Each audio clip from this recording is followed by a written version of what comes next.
Hey everyone, welcome back. As many of you know who've listened to this podcast for a while, know our next guest, mainly because I talk about him all the time. And yes, I'm a fan, and I fanboy out all the time over the stuff that he creates. But today we have Pat Flynn here. Not only is he an incredible mentor for both Steve and I, and a lifelong learner himself, he's a husband and a father of two amazing kids, and he's living in San Diego, and he's become like one of the most influential voices in the digital entrepreneurship space. And he has such a diverse portfolio. He's got podcasts, newsletters, YouTube channels, and everything's thriving. And he inspires so many of us around the globe. He's the founder of SPI, which stands for Smart Passive Income. It's an online community for digital entrepreneurs, and co-inventor of things like the Switch Pod, which I have right here in front of me. I use it all the time. And also the host of Deep Pocket Monster. It's a YouTube channel, and hosts the Card Party, which is really cool. But more importantly, he's probably one of the dearest friends I say I have in my life, because he's given me so much wisdom, advice, and he's so generous. We're going to talk today about his new book, Lean Learning: How to Achieve More by Learning Less, which I know is oxymoron. We're going to dive into why. So grateful you're here, Pat. Welcome to the show. I'm so grateful to be with you and to hang out again and talk books. Before we dive in, I do want to thank you publicly for what you've done. I mean, you were my coach when I wrote my book, Will It Fly? And that went on to become a Wall Street Journal bestseller as a self-published book back in 2015, 2016. So thank you for that, because I still have memories and maybe a little PTSD a bit on that process, but it was a necessary process to get to where I wanted to go, and it wouldn't have happened without you. So thank you as well. Thank you so much, Pat. So I was rereading this book because I had read it before, and as I was going through it, I really just was trying to be a novice, and I just asked myself the simple question is, why do we need lean learning at all? And before we even get to why we need it, what is lean learning? Why learning needs to be lean in an age of information like today? Yeah, so we could take a couple approaches to this. I mean, a lot of the stories in the book are from my own story and how I've learned my way to quickly acquire skills and those kinds of things. But I think even when we think about it more psychologically and scientifically, if you will, biologically, I mean, our brains aren't necessarily evolved to absorb the amount of information that is being fed our way today. And where once information was valuable because it was scarce, it is no longer scarce. And in general, we're actually getting force-fed information all the time from all different places. And algorithms are putting stuff in front of us that we didn't even know we needed, but then we go to it anyway because we treat information like how we once treated food. When you find it, you grab onto it because you might not find more food later. So you kind of, you hoard it, if you will. Yeah. And I know this, and personally, I used to hoard information because I thought that I would need it later. And that's what we call just in case information. And we're all obsessed with it. Whereas just-in-time information, only absorbing and allowing yourself to learn about the things that are on your path, but not only just on your path, but right directly in front of you, the next step in your process for whatever it is that you're learning, trusting the fact that the information you'll need for the next step is there, because it is. This is the new way of learning to fast forward our progress. It is learning by doing, is learning by making mistakes and getting over the, of course, mental barriers that come along with that, procrastination, feeling like you might, look bad or fail, trying to learn all the things there is about something before you dive in. I think that today, with how fast things are moving and where AI is headed to take our jobs and all this stuff, I don't want to fearmonger, but the truth is our value in the future will not be on how much we know about stuff. It'll be on how quickly we can learn new things that are coming about and how quickly we can adjust and pivot into those things. So that's really what this book is about. It's leaning out the things that you don't need right now so you can lean into the things that matter to you most and the things that are most important. And the dedication of this book is to my kids, because they are entering young adulthood very soon. My daughter is 12 and my son is 15, and their world is so different than the one we grew up in. And so I wanted to position them and everybody else in the future now who's struggling with this, whether you are cognizant of it or not. I want this book to equip you with how to handle the amount of information coming your way, finding the right resources, the right mentors, Art of Apprenticeship in your book. These things can help us get back to a really grounded, deep learning and understanding of things so we can move forward faster. Yeah. Thank you so much for kind of explaining that. One of the things I observed in you, as I've known you for over 10 years, is how you exemplify this. Starting things you really didn't know what you were doing, whether it be the SwitchPod, like you weren't an inventor or you weren't someone who was manufacturing things, writing a book, starting a podcast. You just have exemplified this sort of way. And I think a lot of people probably see you and think, oh, yeah, but it's easy for Pat. And I think when you get really obsessed by doing something, you can assume that it's easy for other people. Like Right. somehow it was really easy for you. I think what I've observed in you, you only learned it if you really needed it right then. And I think the idea of choosing action over information, which is how you described it, like making sure you're like, do I need to know how to do this versus I need to learn everything about writing a newsletter before I start one, kind of thing. Tell us a little bit more about like how choosing action over information can really help you in your mindset. Yeah, I'll give you an example, and it goes back to 2008. And again, I was practicing it all these years without really identifying a name for it until I, was set out to write this book, which is why the last part of the book is great, which is learning by teaching. Because by teaching, you start to actually uncover the patterns and frameworks that you can now use on yourself and to help the world. My first actual book was a study guide to help architects. That was my first business after getting laid off in 2008 from my architecture job, my dream job. And eventually I found my way into internet marketing and online business. And I decided to write an ebook, taking all the knowledge I knew about an exam called the LEAD exam for architects and putting it into a PDF and selling it. But I had never done that before. And there were so many parts of the process that were completely overwhelming to me. I had no idea how to sell it. I had no idea. I had a website, but I didn't know how to put any sales buttons or deliver the product or anything. I knew none of it. However, I knew that none of it mattered until I wrote this thing. And so that was step one. And that was my first goal. The other goals I knew I could figure out later because it's been done before. So it was proven. I knew there were resources. I just didn't know what they were or exactly what they were going to say yet. So I said, okay, I'm just going to write this book. So how do I do that? If this were easy, what would it look like? Which is a keystone question in the world of lean learning that actually was inspired by Tim Ferriss. And so I just opened up Word and started writing it. In fact, fast forward to 2015, when you were helping me through Will It Fly, you presented a very similar thing, which was, Pat, you were trying to learn about all these new tools about writing, Scrivener and blah, blah, blah, all these tools. Like, what do you use to write your blog posts? And I said, well, I use Google Docs. You said, why don't you just start writing in Google Docs? Because you already know how to do that and you're familiar with it. And that was a huge unlock for me. Although it sounds simple, when you're in the middle of the thing or you're trying to think things through, you often can't read the label when you are inside the bottle. So I appreciate you for that because that was a huge unlock for me. Now, back to the architecture guide, once I finished back then it was Microsoft Word, I was, number one, more motivated than ever to move on to the next step, right? I saw that I was already making progress toward the end goal, which was to sell this thing. And I knew that there was a missing piece. So I went and found it. I wasn't ready to sell it yet because I had to format it. So I found somebody who already knew how to do that. And I asked them questions and they guided me in the right they guided me to the right places. I didn't hire somebody to do that for me because I didn't have the money to do that back then. But I found some resources that helped me learn how to format this book into what it became and how to put little tables and other things in there that just at least made it look somewhat nice to be able to export it as a PDF file. And when I had that finalized PDF file, I was like, this is great.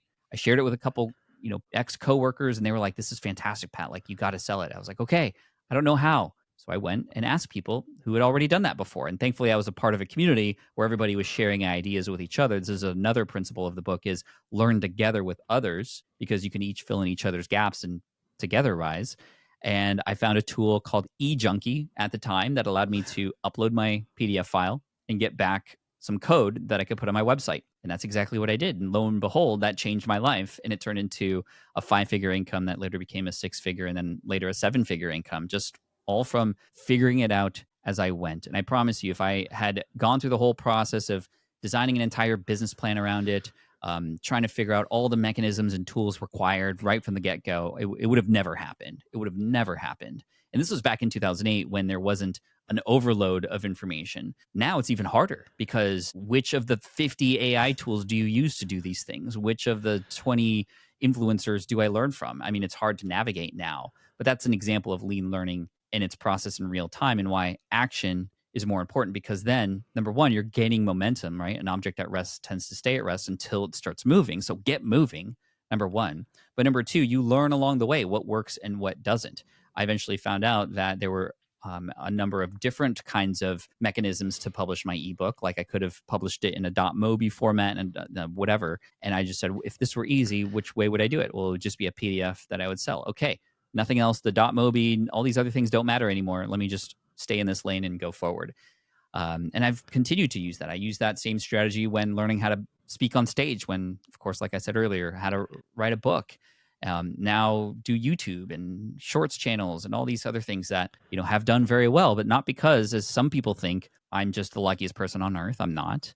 It's not because I'm a genius at anything. I'm definitely not that. But I do think that I am now in a position to succeed by being okay with failing and moving forward, and having those failures not derail me, but rather become the guardrails for where to go next. And that's the big difference. Yeah.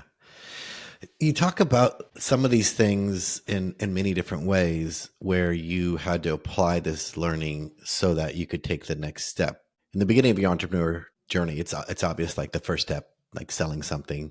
Mhm. But there are many of these in our lives, and you talk about them as sort of these moments of the leap of faith moment that sort of happens, when you're ready to take that step forward, to be okay with the failure, ready to try something really new. Obviously, Steve and I's story, leaving it all behind when we were kind of not ready, but also had validated that we actually could do this, was terrifying. 17, I haven't worked for someone since then, and it's amazing. And it's a huge part, if not majority part, because of you.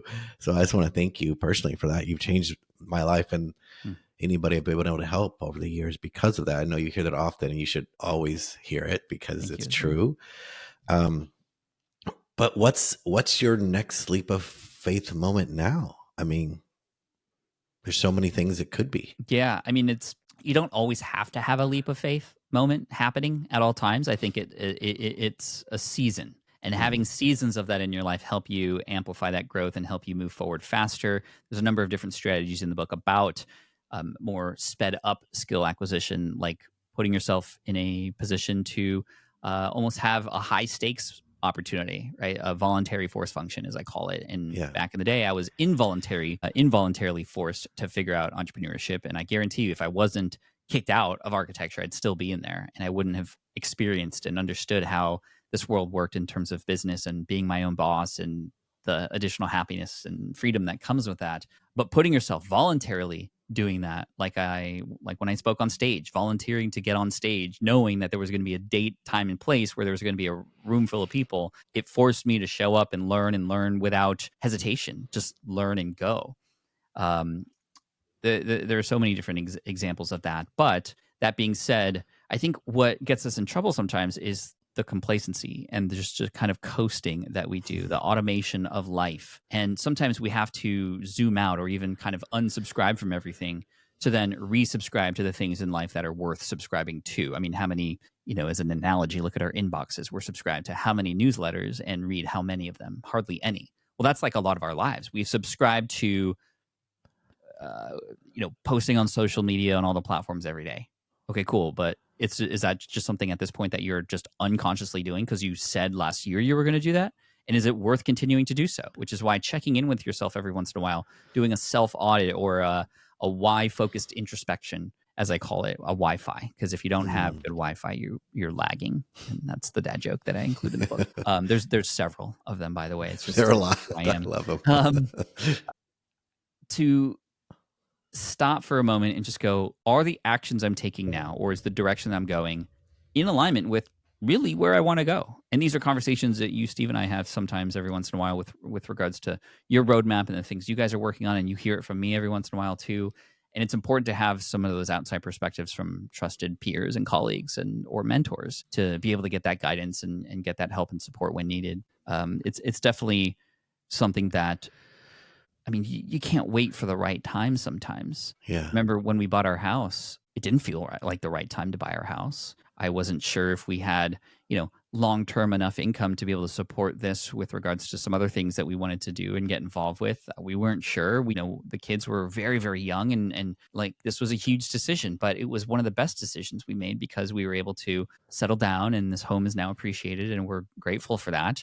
But waiting for the stars to align or the planets to get in alignment, and all of those things to happen is oftentimes just an excuse for us because we're scared, because we're nervous, because something on on the other end is great, but the road there is not always a straight line or completely smooth, and that is something that we sometimes just avoid because it's hard. But all the best things I've found in my life were a result of hard moments and hard Mm. things. It's like diamonds are created under pressure. And if you're not putting yourself under pressure every once in a while, you're just going to just going to kind of just be carbon and blend in. Well, that's a good analogy. I love that. Pat, the thing that's really interesting is, because I really tried to use this book the second time around, not as like thinking about it like as a book, but more of like for me. And you use this really interesting analogy. Steve was on crew and rowed against other Ivy League schools or big schools as well. And there's something exciting about the whole process of being a part of something like that. But you talked about this idea of this power 10, and that really struck me. So I was trying to like let that sit in my body, the idea of this power 10. And I'll probably have Pat explain it rather than I butcher it. But it really made me think of, is this a power 10 moment for me now? Is this when I should be pulled? Like, it really was practical. I really had to sit with this wonder. Thank you for that. And it really helped. It's miraculous to watch a team do a power 10. I can't imagine what it feels like in the boat. Steve's tried to describe it to me, but tell us what this idea, maybe crew, even for people to know what crew is, and then onto what a power 10 might be and why it might apply into our lives. In college, I was invited to join the Cal lightweight rowing team, or crew is what they call it. And my two roommates invited me, and I did it just because I wanted to meet new people and have some fun and get some exercise and stuff. But oh man, it taught me so much about life and myself and my body and pushing myself to the limits. So in a typical crew boat, I mean, there are different size boats. You could be on what's called a scull, which is one where it's just you or one other person. But in general, it's 8 people on a boat plus one coxswain. The coxswain is the person in the front of the boat who yells commands to the other rowers. And some of my favorite memories from my past involve the team. I mean, we'd get up at 4 or 5 in the morning in the darkness and get up on the bay in the Bay Area in San Francisco and watch the sun rise and ripple over the water. It was just so gorgeous. But when you're in a race, of course, you want to win and you want to move fast. And so you have to have everybody in the boat kind of stroking their oar at the same time. However, when you want to make a move and outpace the boats next to you, you need like commands to do that in sync with with your members of your boat. Because if it was just like row harder, it's like you can get out of control. And sometimes in life, that's how we feel. Like in order to beat the boat next to us, metaphorically speaking, or to move faster, we sometimes feel like we just have to go harder, and there's no control over it, and we burn out. And so if you were to just tell your rowers just like row harder the whole time, like you're going to burn out more than halfway through, and kind of you might just stop even.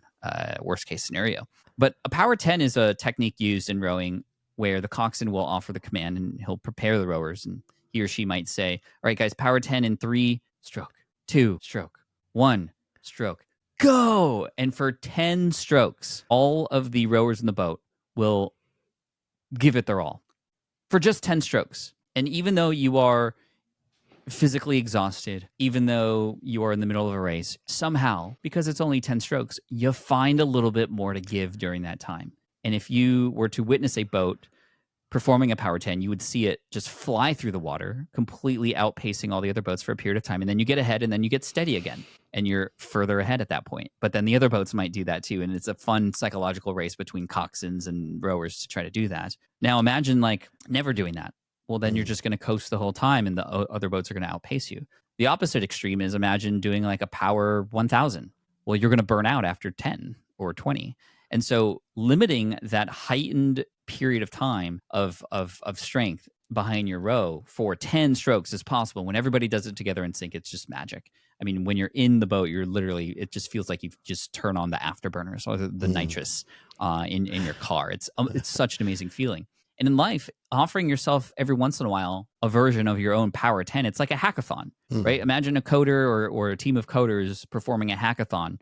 That is where maybe it's just for the next 24 hours. We're all going to get together and build something, right? We're going to get the pizzas and ice cream just to kind of let ourselves stay up, and coffee and Red Bulls just to create something in this 24-hour period with an end date. You're not staying up for 30 days straight. You're staying up for 24 hours to get this thing done, and there's an end goal. And that in our lives in my life has been huge. This book and the creation of it was a version of a power 10, right? A moment of time where I've told my family, I've gotten ahead on my other work, my team on my other business knows that I'm going to be hunkered down and focused on book and just the book alone. And that allows me to get through it much faster, to get into a flow state.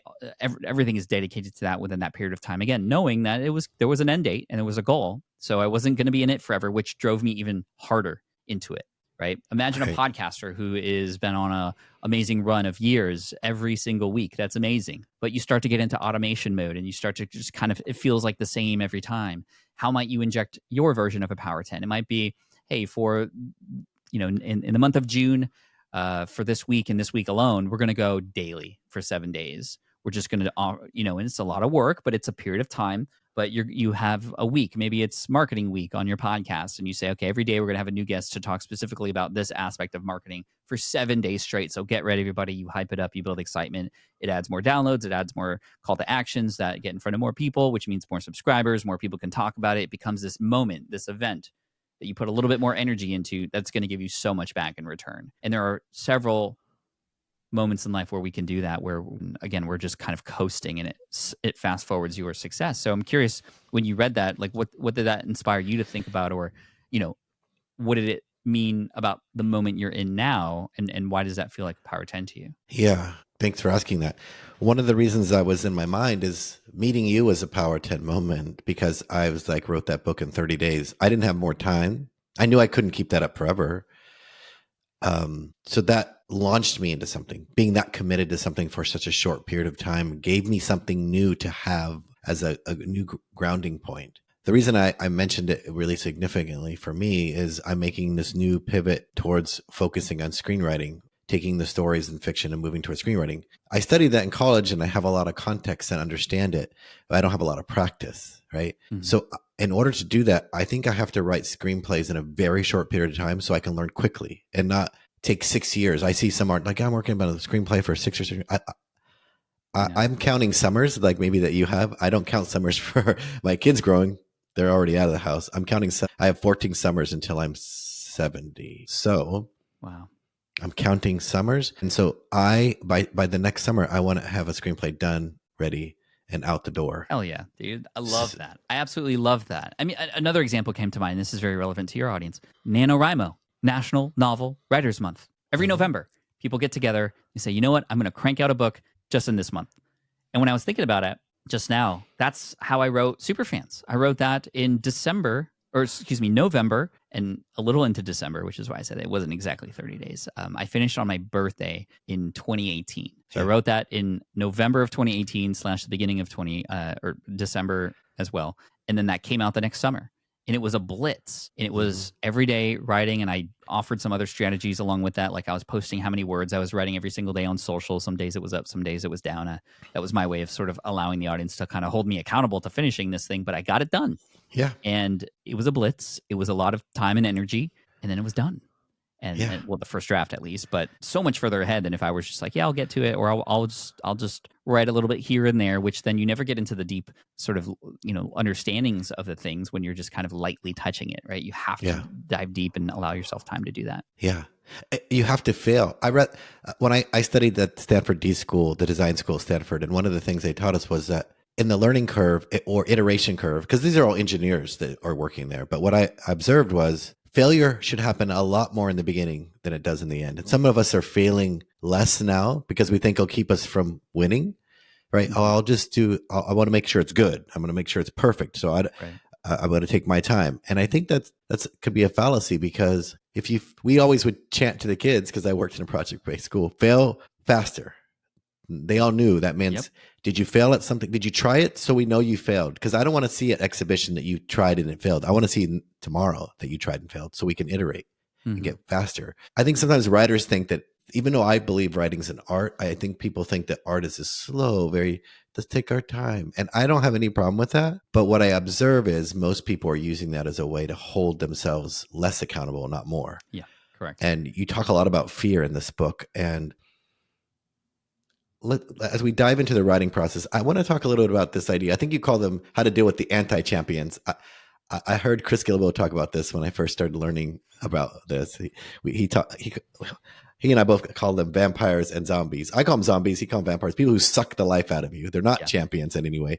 How do you deal with these anti-champions that come for you online, on your reviews, whatever it is? It can be the most difficult thing in the world. I mean, it was for me at certain points. It got so bad that a couple times when certain trolls showed up in my business, I stopped completely, just for one or two people. And when I think about it in retrospect, I'm like, how crazy is that I let a couple voices. I mean, we have weird math as entrepreneurs and authors, right? One negative comment is greater than 1,000 positive comments. It's just there's a lot of baked in baggage and things about growing up that all relate to that, of course. But from what I've learned, every moment I spend thinking about a hater or a troll or an anti-champion or a vampire is a moment I'm taking away from those who do care and who do want me to show up for them and who are looking forward to the next piece of content or what have you. And I have to credit Derek Halpern for that. He's the one who really got me out of the funk I was in when I was dealing with a major troll in my life. And the other thing I've learned is that hurt people hurt people. And oftentimes when somebody is targeting you or really saying nasty things to you, it's a result of something that's happened in their lives.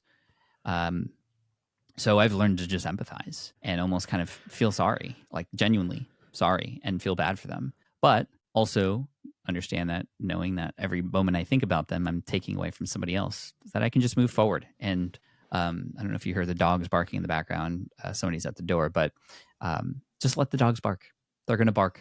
You know, the fence is there. You just keep walking. Yeah. I think you said something really powerful, and I want everyone to hear that. All of us have stuff in our life that might trigger a feeling about a troll or an anti-champion, based on who we are, how we grew up, how we dealt with stuff, who said what. Mm-hmm. It's okay to observe that that's true. Doesn't mean you have to give them any time. Don't give them any energy. The reason I pick zombies is because zombies are dead and they don't know it. Zombies think they're alive. That's a good one too, yeah. Because they think they are alive. They think they're doing something when in fact they're already dead. And people that are trolling you and making comments, they're already dead. Like they're not doing anything. They're not critiquing you. They're true. Dead. So like let them, like you would never give a dead person a time of day to talk to you about your work because they're dead. So I always think of it that way. Like okay. That. When you said zombies, I was going more toward they're infected. There's something within them that they can't even control.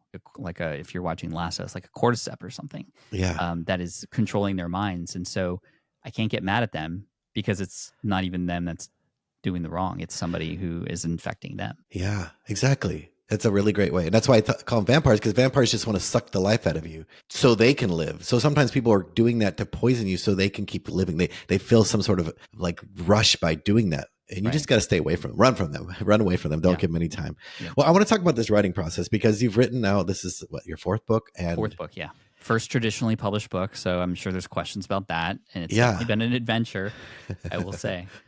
Yeah, I've helped a lot of people on both sides, both traditionally published and self-published, and it's a different journey each time. Where let's start with the like, wow, this is really cool. I didn't know this would happen. Before we do that, though, let's talk about why traditional. What was your goal? I know you're a tester. You're still an online crash test dummy. I still love watching you do stuff you didn't know you could do. But tell us why you chose the traditional path when you probably didn't have to if you didn't want to. Yeah, I didn't have to, but I definitely wanted to. And a major part of this was a lot of people had seen the success with my self-published books, and then they see me go traditional, and they're like, why would you do that? Like, you have the audience, you have the mechanisms to sell these books already. Like, why? What do you need them for? And I'll answer that in a moment. But a reason why I wanted to explore this was just to explore, to understand, to learn. The way you learn things is by doing. And I had this amazing opportunity, and Christy, my agent from UTA, is amazing, and she was able to work with me to position this book in a way that was very attractive to a number of different publishers. And so, of course, yes, there's an advance and all those kinds of things that come along with it. But the two things were driving me. Number one, when I finish going down this process, I will now have real life information that I can pass forward to others. And there's a lot of entrepreneur people in my audience who want to know what it's like, and I couldn't tell them. I couldn't tell them because I didn't have that real life experience. So having that will equip me to better serve my audience. So that was number one. And number two, because this topic of lean learning is beyond my entrepreneurial audience. I mean, the entrepreneurial audience I have is definitely in alignment with this, but it's sort of one circle out of the entrepreneurial space. It's self-help. It's self-development. It is a world that I haven't yet tapped into yet, not directly at least. And this is my attempt to do that. So having a traditional publisher with connections and ties to people and relationships and an understanding of that arena was really important because I want to make an impact in it. And I said, you know what, if I want to make the deepest impact in this new world that I'm entering with the things that I've learned and things that I'm putting into this book, I want to partner with somebody who can understand my why and help me do that, not just through distribution, but even in fact in the development process, help me better position the book for this wider audience, if we want to call it that, versus just entrepreneurs. And that was really helpful for me. And so there are a lot of pros that have come with working with a traditional publisher, and there were some cons too. And would I do it over again differently? No. I'm so far very happy with the process, and there's been a lot of push and pull and give and get kind of things on both sides. And it's been really fun to partner with somebody who at least is in alignment with, we want this book to do very well together and impact a lot of lives. Yeah, it is nice having a partner. I want people to know that even though we have a publishing company, I wouldn't be opposed to doing something traditional, especially for fiction, because I want to just keep writing fiction. It does take your time away from your focus. If you're the one already marketing too fast, you focus on the content.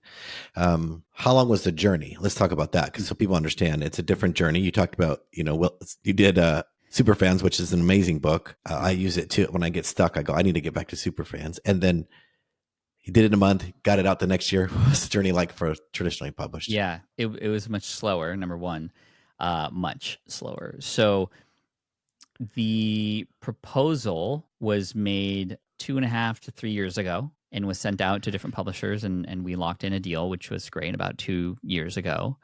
And I had about a year to write this thing.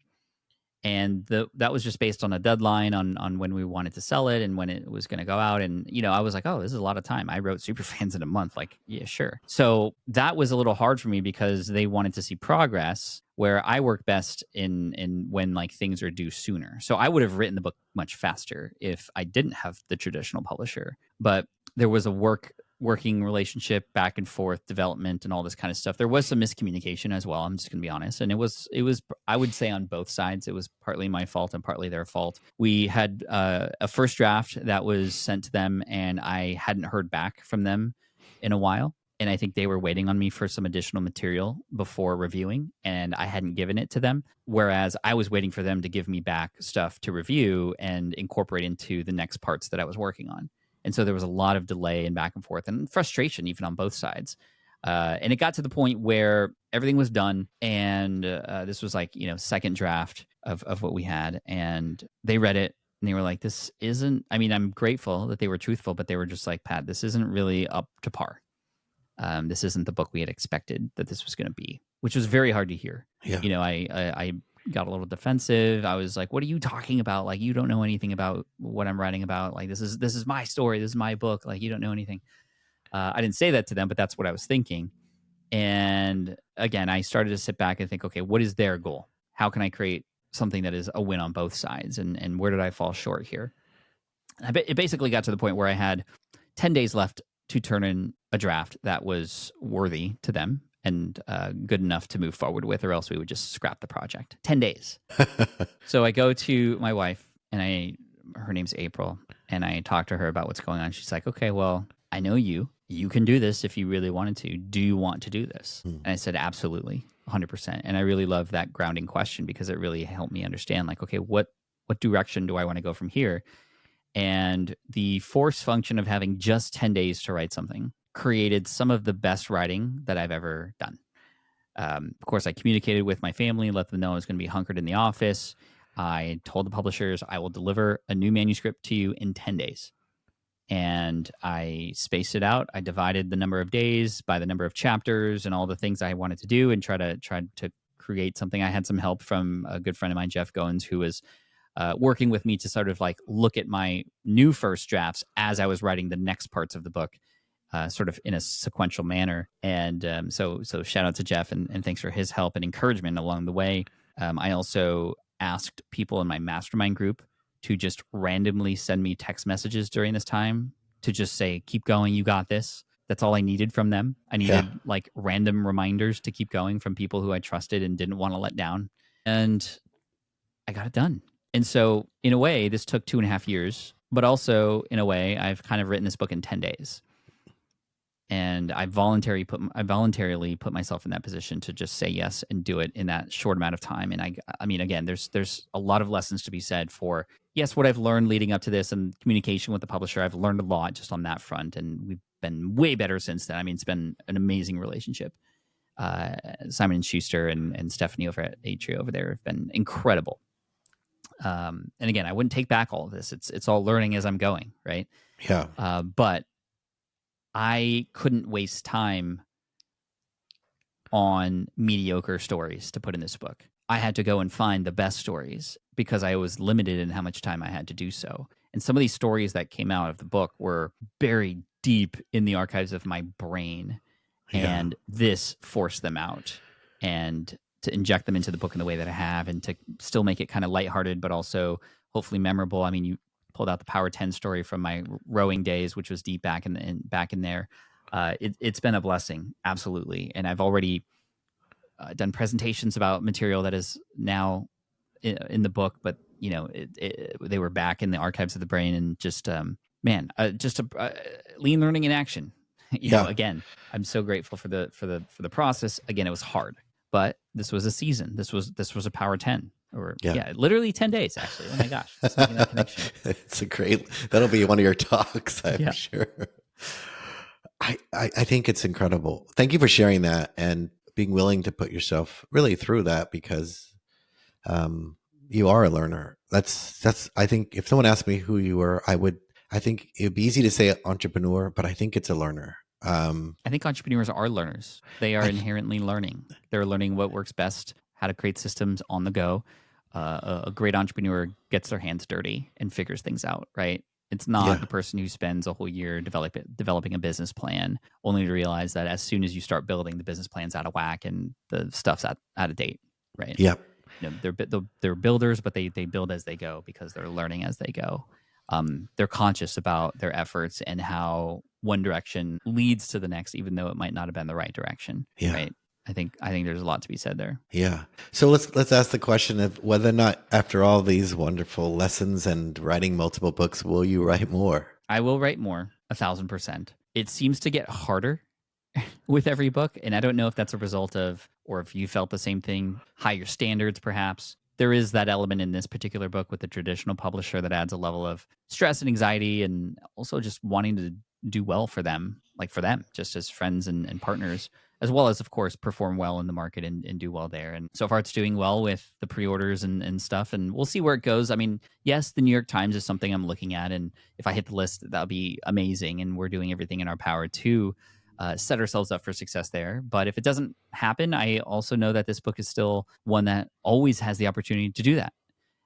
You don't have to hit it just on launch week. I think James Clear's book, Atomic Habits, I think it hit the list, then it disappeared, and then it came back, and it's just been in there ever since. So I'm definitely not leading up to the launch date and then going to kind of like wipe my hands and move on to the next thing. I want to push through with this, because this is, to me, the most important message that needs to be shared right now in the world we live in, with AI on its way and here already with my kids and all of us trying to navigate this new world where we're just like bloated and overloaded and overwhelmed with information. I think it's needed. I'm very passionate about it. So I hope everybody who's gotten to read it so far has said wonderful things about it.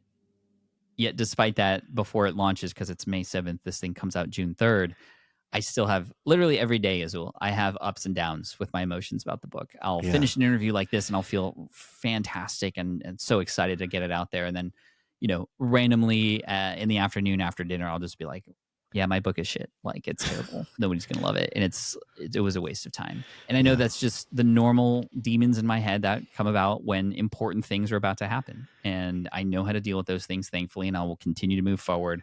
But it's just, I'm letting you know that these things don't go away. It's just a matter of how do you respond to them? What do you believe they mean? And for me, they mean that this thing is important, more important than anything. And that there's something amazing on the other end of all this. Yeah. Well, I'm glad you're going to keep reading books.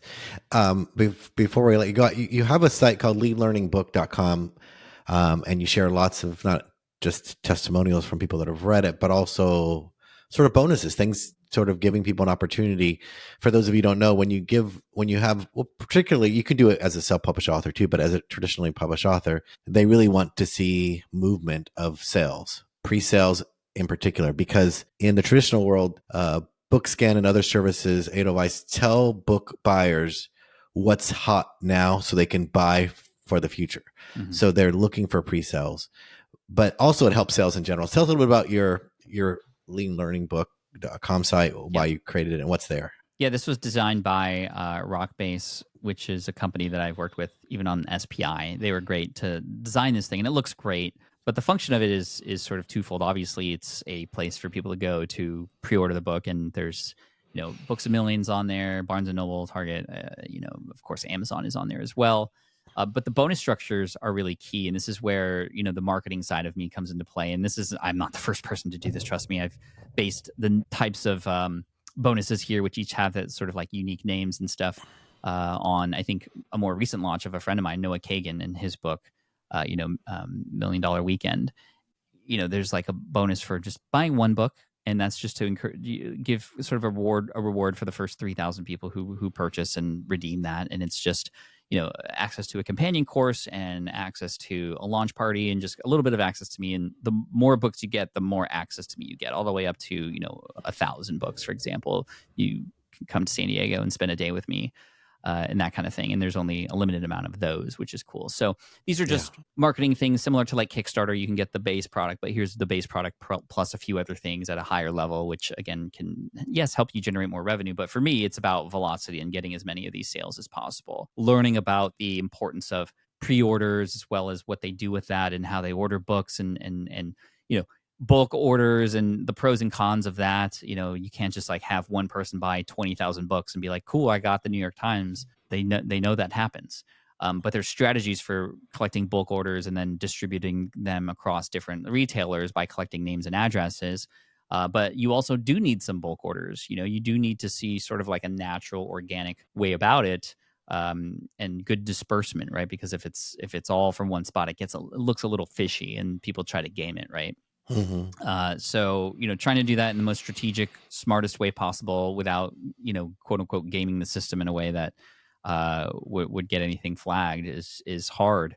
I think the biggest thing for me, there's many strategies that people use to do and push book sales. For me, it's utilizing the connections that I've already made. I've helped a lot of people with their book launches. So going back to them and asking for a favor, like literally saying like, hey, I would love for you to help me because I've helped you so often in the past. I'm definitely utilizing that.